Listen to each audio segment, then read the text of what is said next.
Baba Saheb doctor Bhimrao Ambedkar ने एक ऐतिहासिक भाषण के दौरान अंग्रेज और कांग्रेस से किस चीज की आश्वासन मांगे थे और क्यों मांगे थे। बाबा साहेब की वह भाषण जो शायद आपने कभी नहीं सुनी होगी। उस भाषण में बाबा साहेब ने जनता को कैसे संबोधित किए थे, अंग्रेज और कांग्रेस से कौन सा आश्वासन मांगे थे जिसे इतिहास के पन्नों से गायब कर दिया गया है। आइए उसे जानते हैं। वीडियो में अंत तक जरूर बने रहें। के अम्बेडकराइट यूट्यूब चैनल में आप सभी का स्वागत है। जय भीम। बाबा साहेब डॉक्टर भीमराव अंबेडकर ने ऐतिहासिक भाषण में कहा, मैं बीते 25 वर्षों से अपने अछूत भाइयों की सेवा कर रहा हूं। मैं अपने संघर्ष में आप लोगों के सहयोग से काफी हद तक सफल रहा हूं। अपने संघर्ष से मैंने आप लोगों को मानवीय अधिकार दिलाया है, लेकिन अभी हमारा संघर्ष समाप्त नहीं हुआ है। यह तब तक जारी रहेगा जब तक मेरे जनता सभी दृष्टिकोण से उन्नति करने के लिए सारे साधन और भारतीय शासन में सम्मानपूर्ण स्थान नहीं मिलेगा। भारत थोड़े ही समय में आजाद होने वाला है। किसका और किस प्रकार का शासन भारत में होगा, इस संबंध में ब्रिटिश सरकार विचार कर रही है। जहां तक देश की स्वतंत्रता का प्रश्न है, मैं अपने संघर्ष के प्रारंभ के दिनों से ही विदेशी शासन के विरुद्ध बोलता रहा हूं। हमारे बहुत से दुख विदेशी शासन के समाप्त होने पर समाप्त होंगे। हम स्वतंत्र भारत में पारस्परिक संबंधों से अपने दुखों को दूर करेंगे, लेकिन इसके लिए मैं ब्रिटिश सरकार और कांग्रेस के कर्णधारों से अपने लोगों के संबंध में आश्वासन चाहता हूं कि स्वतंत्र भारत में हमारा कौन सा स्थान होगा, क्योंकि पिछला इतिहास बताता है कि चाहे वो मुगल शासन हो या ब्रिटिश शासन हो अथवा ब्राह्मणवाद का इन दोनों से पहले का शासन हो या उसके अनुसार समाज की व्यवस्था हो, इन सभी ने हमारे साथ धोखा ही किया है। ईस्ट इंडिया कंपनी में अछूतों के बटालियन भी थे। महार बटालियन उसमें प्रसिद्ध थी। दूसरी अछूत बटालियन भी थी। ब्रिटिश साम्राज्य की स्थापना हो जाने पर उनको सेना से निष्कासित कर दिया गया। हमारी गुलामी दोहरी है, एक विदेशी शासन की और दूसरी स्वदेशी की। विदेशी शासन में अंग्रेज ने जो कुछ किया वह अपूर्ण है। स्वदेशी यानी ब्राह्मणवाद ने हमें जो सामाजिक और मानसिक गुलाम बना रखा है, उसमें कोई कमी नहीं है। उससे स्वतंत्र होना है। उस स्वतंत्रता को हम तक पाने के लिए संघर्ष करते रहेंगे जब तक हम स्वयं देश के शासक न हो जाएंगे। दूसरे महायुद्ध में अंग्रेज और मित्र राष्ट्रों को महान विजय मिली है, लेकिन यह विजय उनको, खासकर ब्रिटिश को, बहुत महंगी पड़ी है। आज इंग्लैंड की दिवाला निकल गया है। अंग्रेज की एक विशेषता है कि वो जहां बहादुर है वहीं पर वह समझदार भी है। मुझे विश्वास है कि वो अपने राजनीतिक सूझबूझ से भारत के विभिन्न धर्म वाले की समस्याओं को हल करेंगे। अगर ऐसा नहीं हुआ तो राजनीतिक शक्ति के प्यासे वापस में लड़ते रहेंगे, भारत की अखंडता को नष्ट करते रहेंगे। इस देश में हिंदुओं में 6743 जातियों से ऊपर जातियां हैं, उपजातियां हैं। वो सब आचार व्यवहार में अलग अलग हैं, लेकिन राजनीति में एक नाम से यानी हिंदू के नाम से जानी जाती है। इस समय 3 धर्म प्रसिद्ध है, हिंदू, मुसलमान और अछूत। इसके अपने राजनीतिक पक्ष है। इंडियन कांग्रेस ब्राह्मणवादियों का प्रतिनिधित्व करती है। यह एक बड़ी और धनी संस्था है। मुस्लिम लीग मुसलमानों का प्रतिनिधित्व करती है। ये भी एक कट्टर और बड़ी संस्था है। अछूतों का प्रतिनिधित्व केवल शेड्यूल कास्ट फेडरेशन करता है। सिखों का अपना अस्तित्व है।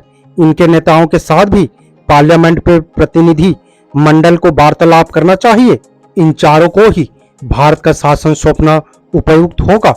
हिंदू मुसलमानों पर हम विश्वास नहीं कर सकते। 1937 के इलेक्शन में कांग्रेस ने लीग को अपना साथी न बनाकर ऐसी गलती की जिसके कारण कांग्रेस पर से मुसलमानों का विश्वास ही उठ गया है। इसलिए वो सारे ही हरे झंडे के नीचे संगठित होकर मुस्लिम राष्ट्र की मांग करते हुए भारत को 2 टुकड़े में बांटने पर तुले हुए हैं। इन दोनों के मुकाबले में अछूतों का एक अलग समुदाय है। इनकी संख्या मुसलमानों से ज्यादा है। अछूतों के सलाह मशविरा के बगैर कोई भी भारत का संविधान होता है तो वह अछूतों को स्वीकार नहीं होगा।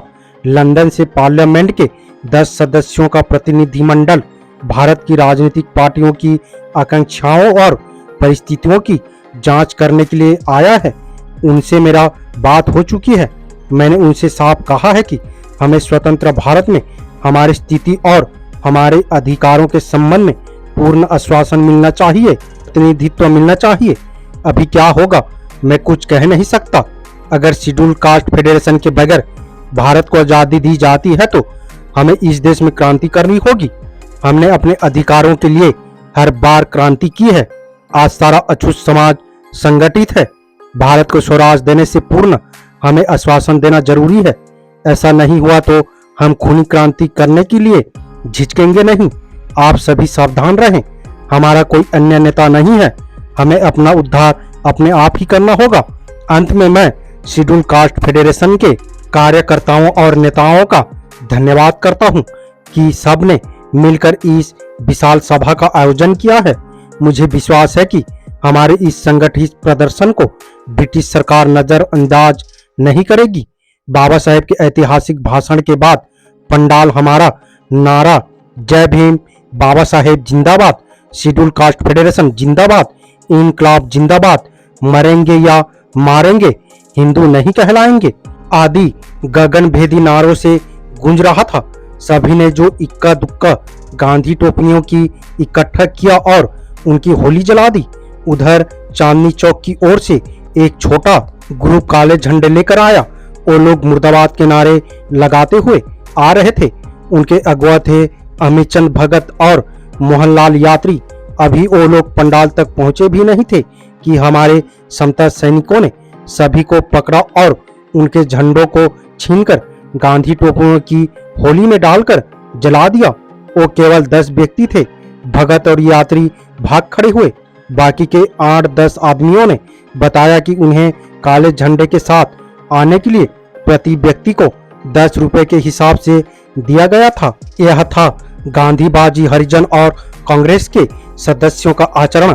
दूसरे दिन हिंदुस्तान टाइम्स में नई दिल्ली में एक पेज के किनारे पर छपा था कि डॉक्टर अंबेडकर काले झंडे से स्वागत किया गया। कॉन्फ्रेंस के संबंध में कोई समाचार नहीं था। मुसलमानों के डेली पेपर डॉन में पूरी तो नहीं पर खास रिपोर्ट छपी थी। हिंदू पत्रकारों का विचार था कि उन्होंने ही प्रचार करके जिन्ना को मुसलमानों का नेता बनाया था, इसलिए वो डरते थे कि उसी प्रकार प्रचार किया तो बाबा साहेब भी एक वर्ग के एकमात्र बड़े नेता बन जाएंगे। ब्राह्मणवादी इतने अंध अनुयायी, स्वार्थी और हीनभावी होते हैं कि वो अपने स्वार्थ पूर्ति के लिए कुछ भी कर सकते हैं। अपने सामने सभी को हेय समझते हैं। पुराने बौद्ध के विरुद्ध अपने शास्त्रों को लिखा और शास्त्रों का प्रयोग करके उनके स्वाभिमान को छीना, उनको अछूत बनाकर छोड़ा। भिक्षुओं के सिर काटने के लिए इनाम रखे गए। उन्होंने हमारे अस्तित्व को स्वयं नहीं माना। ऐसा ही व्यवहार इनके बच्चों के साथ आज नहीं तो कल होगा। इस देश के शासन रहने वाले मुसलमानों को ब्राह्मणवादियों ने अपने दुष्प्रचार के बल पर मिलेच्छया यौवन कहकर सदा ही अपने से हेय और अलग थलग माना। उन्हें भी अछूतों की लाइन में खड़ा कर दिया। मोहम्मद अली जिन्ना ने 20 जुलाई 1940 को लाहौर के रणजीत सिंह किले के मैदान में विशाल मुस्लिम सभा को संबोधित करते हुए कहा था कि हिंदुस्तान में मेरा मुस्लिम समाज अछूत समाज हो गया है तथा कथित बहुसंख्यक समाज उसको सिर्फ अलग थलग म्लेच्छ मानता है, बल्कि उसे नफरत की नजर से देखता है और उनको अछूत मानता है। धर्म, वेशभूषा, भाषा और संस्कृति अपनी होने पर भी मुसलमान को हिंदुओं ने अलग ही रखा है। उनके लिए पीने का पानी अलग है, उनके मोहल्ले अलग थलग है, इनकी मस्जिद अलग है, उनके इल्मी इरादे, मकतब, स्कूल और कॉलेज भी अलग है। हिंदू पूर्व को नमस्कार करता है जबकि मुसलमान पश्चिम की ओर सिजदा करता है। इसलिए यह कैसे संभव हो सकता है कि हिंदू मुसलमान इकट्ठे रह सकेंगे। जिन्ना ने पाकिस्तान की पुरजोर मांग की। उन्होंने मुसलमानों को पाक पवित्र कहा और शेष लोगों को नापाक अपवित्र की संज्ञा दी। ये सब हुआ मुसलमानों के साथ अमानवीय आचरण करने के कारण। ब्राह्मणवाद के घृणापूर्ण आचरण का यह जवाब था। इसके अलावा 1935 के इंडिया एक्ट के अनुसार ब्रिटिश भारत के प्रांतों में असेंबलियों के लिए निर्वाचित हुए। इनमें मुसलमानों और हिंदुओं ने पृथक निर्वाचन के अंतर्गत चुनाव लड़े। उस समय जमींदार पार्टी के सदस्य पंजाब असेंबली में चुनकर आए। सर सिकंदर हयात अखंड पंजाब के मुख्यमंत्री चुने गए थे। उस मिलीजुली सरकार की पहली प्रतिक्रिया यह हुई कि लाहौर में मुसलमानों के पीने के पानी को मटके भरकर खुले बाजार में रखे। हिंदुओं की प्याओं पर पानी पीना उन्होंने बंद कर दिया।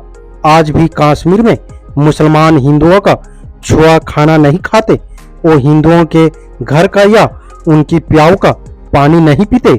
अपने सभी घरों की प्याऊ का ही पानी पीते हैं या अपने घर का। जो कश्मीर की यात्रा पर जाते हैं उसे मुसलमानों की घृणा का कटु अनुभव होता है। उन्होंने संविधान में कश्मीर के अलग धाराओं के अंतर्गत अलग प्रावधान कराए हैं। कश्मीर भारत का अंग है। स्वतंत्र भारत में धर्म निरपेक्षता की नीति और भावनाओं के होते हुए भी ब्राह्मणवादी मुसलमानों को अलग रखने पर तुले हुए हैं। क्या ये संभव होगा? पूरे वीडियो देखने के बाद पता तो चल गया होगा कि बाबा साहेब डॉक्टर भीमराव अंबेडकर ने अंग्रेज और कांग्रेस से किस प्रकार की आश्वासन मांगे थे। वीडियो आपको कैसा लगा अपने राय कमेंट बॉक्स में जरूर दें। वीडियो अगर पसंद आया हो तो लाइक करना और हाइप करना ना भूलें। उम्मीद करता हूँ वीडियो को समझ गए होंगे। अगर समझ गए हैं तो अपने परिवारजनों को, दोस्तों को, मूल्य राशि, SC, ST, OBC, Bahujan Samaj को शेयर जरूर करें ताकि उन्हें भी पता चल सके, जानकारी हो सके। मेरा आप सभी बहुजन समाज, मूल्य राशि, अम्बेडकरवादियों से अपील है, हम अपने समाज को जागरूक करने के लिए बहुत मेहनत करते हैं और अम्बेडकर विचारधारा वाले वीडियो को लाते रहते हैं। आपकी एक सब्सक्राइब हमारे हौसले को बुलंद कर हमें दोगुनी हौसला प्रदान करता है, मजबूत करता है। इसलिए आप सभी से गुजारिश है कि हमारे चैनल को सब्सक्राइब करके हमें सपोर्ट जरूर करें ताकि हम अगले नए वीडियो डालें तो आप तक नोटिफिकेशन जा सके और कुछ महत्वपूर्ण जानकारी मिल सके। धन्यवाद। जय भीम, जय संविधान, जय मूल्य राशि।